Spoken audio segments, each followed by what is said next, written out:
there's just a challenge that sometimes good policy ideas that we have might fail, not because they are not good enough, but because there's poor implementation and there's, inadequate stakeholder preparation for it. So these are the things that I feel like we should have been able to sort out before launching a full cashless policy in the aviation sector. The problem that we have as a country is what public administrators call institutional isomorphism. We see something from elsewhere, we just copy it and come to paste it in our system. We don't study how it worked there and how they were able to achieve what they achieved and all the basic things that needs to be put in place. And we just say, oh, that's how they are doing it in Dubai, so we want to bring it to Nigeria. But you fail to look at the connectivity around Dubai airport, for example. This is business landscape.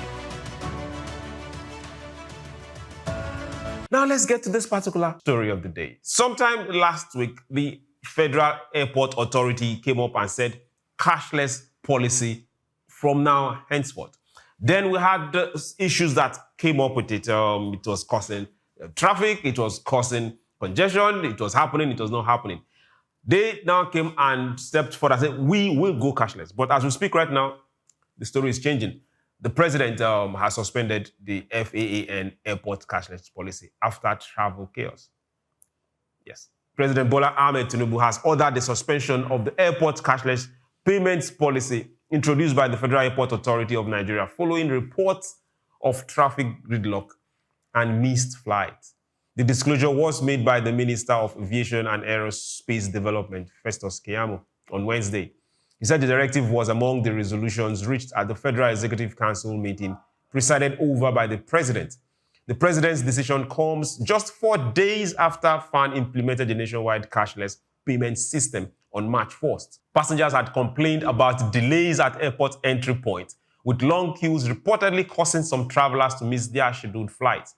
Authorities say the suspension will allow a review of the policy and measures to address the operational challenges before any possible reintroduction. Okay, dear Sarah, now you can vent that venting you were trying to vent before the cameras came up.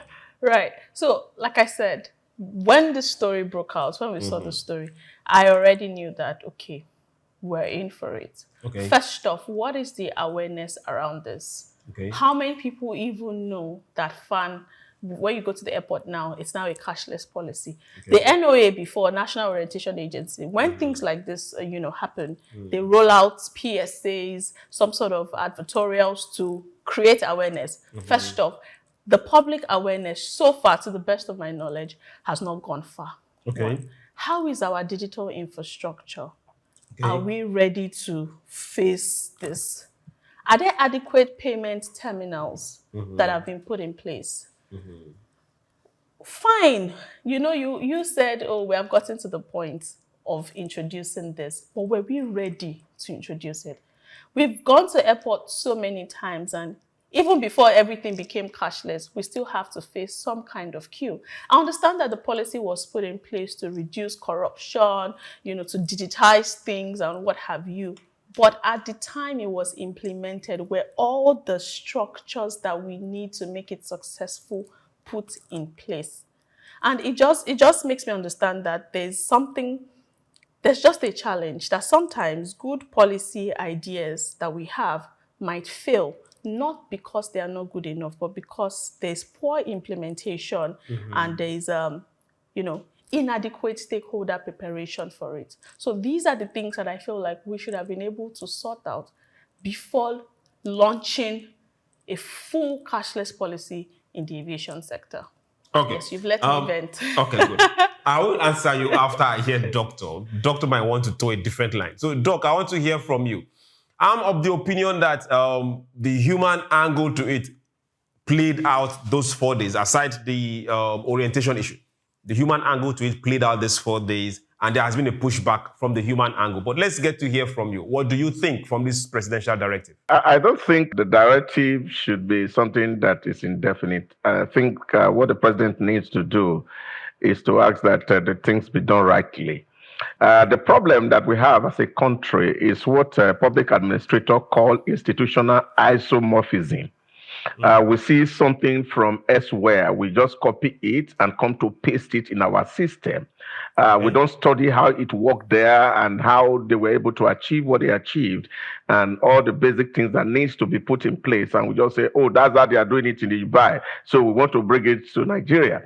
But you fail to look at the connectivity around Dubai airport, for example, and a lot of things that are getting to the airport. Take, for example, major airports all across the globe. They have a train line that is directly hitting to the airport, where, of course, you don't need to drive through the roads. We don't have that infrastructure in Nigeria as we speak. You also have situations where people are using electronic transfer rather than using POS or terminals to collect tax. What people have done is to have an infrared light on the port where you have people to have that access, and then as you drive in, the camera scan your vehicle plate number, and then of course the money is automatically deducted from your wallet. Those wallets have not been created. These are some of the issues and the challenges, and it was even more frustrating in Lagos, especially, where, of course, a renovation is taking place, and that renovation has not been completed. Access already is limited, and therefore it was a very wrong timing for that to have been implemented full scale. And I think that we need to be strong in the area of implementation and execution. We can write very beautiful policy, but if we don't have the capacity to execute those policies, then of course, definitely we fail. But what has that created now? There are a lot of people, you know, those days they used to call them wharf rats. There are a lot of airport rats in Nigeria. And of course, some of them are also connected to the Power B, who of course have been using those facilities almost for free. When you get to the international airport in Nigeria, you will see the human traffic, people who have nothing to do in the airport. Either they are trying to sell cab or taxi because they are not properly organized. Now, these are the people who are gaining eventually. And I think that it is important that government also have to put all this into cognizance, that if we are saying we are a major power in Africa, then of course our airport, where of course is the entry point into our country, must show that decency. And I think we need to sanitize that place. All that needs to be done is that government put the right infrastructure in place that will make it seamless for people to be able to access the airport. And I don't think it's only in Nigeria. In some other places, I remember going through the Nairobi airport recently. Of course, all of us, every vehicle that is passing there, everybody disembark and you walk through the system. So I think that for security and even for transparency and closing the revenue leakages that is happening at that airport site, government needs to think about this automation, and I think it's important. We need to invest in it. It will become better for us in the longer run, and I don't think discouraging it would be the best thing to do at this time. Right. Okay. You want to add to what he said? I just want to, ask a follow-up question. It's a good initiative. The government is looking towards that direction. And like Doctor said, we have to put certain things in place. So now that we've established the fact that Nigeria, the airport authority and all of that want to go towards this direction, how can we as a nation, how can Nigeria balance digital innovation with our practical operational realities? We want to get to that point, yes, but how can we strike a balance between going digital, we want to be innovative, digital innovation, and this is our reality, this is our operational reality. These two, how can we balance it up? Yeah, I don't think that there's a whole lot that needs to be balanced. The problem is just that we need a total overhaul of our attitude to public works. And I think that's a major problem. The people who are engaged are supposed to be doing what they should do as work, find time to do their work well. And I think that is a basic problem. There's no reality in Nigeria that you can't find elsewhere. But I think the real issue is the human factor. The people who operate the system, who live the things that they are supposed to be doing and don't give sufficient time and energy to works, where people do not value the time and the resource of other people just because they have the privilege of work and they feel that everybody must work according to their terms. And you see this lackadaisical attitude in public service. And I think this is the fundamental issue. Beyond the fact that, of course, people are talking about digital. Lagos is, of course, the airport in Lagos is in an urban environment. And I don't think that digital issues should become a constraint, except that the people who are supposed to think this process through and know what should be on the ground, that are not putting them on the ground before that they are implementing, because the minister has given directive that this is what should be done. So I think it's a human factor that in place of execution, we need to have people who are hands-on in terms of experience to deliver a project, and they understand project management critically.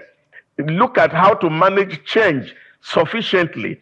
And once you don't have those skills, managing change and, of course, managing projects, it will be difficult for us to realize some of all these things that we were doing. You see, it's the same confusion that came with the redesign of the Naira at that time. Yes, it would have been a very good policy, but of course, the CBN who was managing it didn't realize that they were dealing with a people whose majority of people who were living on cash on a daily basis, and they don't have so much cash in their hand.